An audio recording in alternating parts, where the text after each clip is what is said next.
I was asked the most brilliant question the other day. I was doing a workshop on improving communication skills, teamwork, and collaboration in the workplace. It's a topic I'm really excited about. And clearly, it resonated because this gentleman asked, how do I get my staff members to use this? And they're not even here. Okay? What I loved about that question is he saw the simplicity of it. He saw the potential of the model, and he wanted it for his team. So, I'll let you in on a secret. It's a pretty easy system to implement whether you're in a training or not in a training. You really just need to know two things. And those two things you can find out very quickly by observing somebody, listening to somebody, or even just asking them. And then you can use that information to help mentor them and coach them to hear and see that in others. My name's Tammy Dunnett, and I'm a leadership and communication skills coach. And what we're talking about here is the DISC model. And I was using the DISC model as the foundation to help these leaders understand their style, how they're showing up as a leader. And more importantly, how there might be opportunity for conflict and there might be opportunity for growth in our relationships. So, if you're new to the DISC model, there are 4 behavioral styles that we tend to have. There are 4 behavioral styles. We are a blend of all 4. I just want to make sure that's highlighted. And we have a dominant lean towards 1 or 2 different styles in the way we approach problems and challenges and people.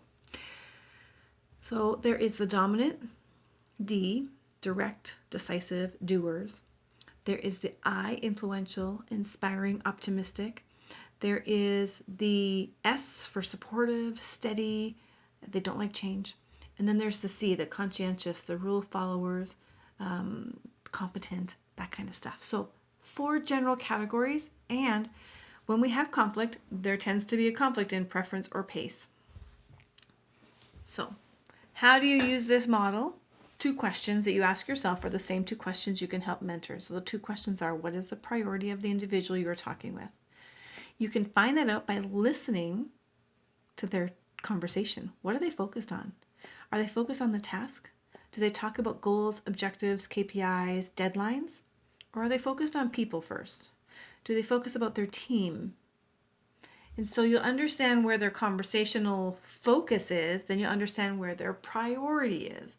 It doesn't mean that people who focus on tasks don't work with people, because they do, but they have less of a... the focus is about accomplishing goals, checking off the to-do list, less so worried about how you think or feel about the topic. Those who focus on people also get shit done, but they consider the impact to others as they do it first. So how are their conversations sounding? When you can help a staff member identify that, you can help them identify the nuances of their particular challenge, and it could be that they have a different preference or a different preference. Focus. The second area is their pace. Is one of them more naturally outgoing and one of them a bit more reserved? Is one of them all like, let's go, go, go? And the other one is like, whoa, pump the brakes. Take a breath. I got some questions. You can observe that. You may have noticed even in my body language, the slowing of my voice, the less expressive tone, slower pace, more thoughtful, methodical. And contrast that with a lot of volatility in my, a lot of variety in my voice, which isn't always necessarily a clue, but there's expression sometimes, there's fast moving language as well. That might be the source of conflict. So you can help your employees articulate what they're seeing and hearing in behaviors of the other person to identify where they share and where they are different in their approaches.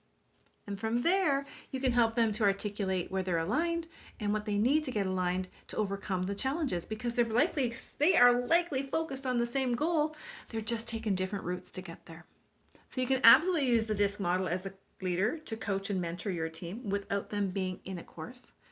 And if you want to accelerate your success, you want them to deepen that self-awareness, put them into some training It's not that hard. It's pretty easy, and people usually walk away feeling really empowered. So if you're curious about DISC at all, you want to talk about a personal assessment, a debrief, like a one-on-one debrief, you want to bring a workshop to your team, help them understand how to work together better so they can improve their productivity, their performance, and your profits, hit me up with a message in the inbox and we'll talk.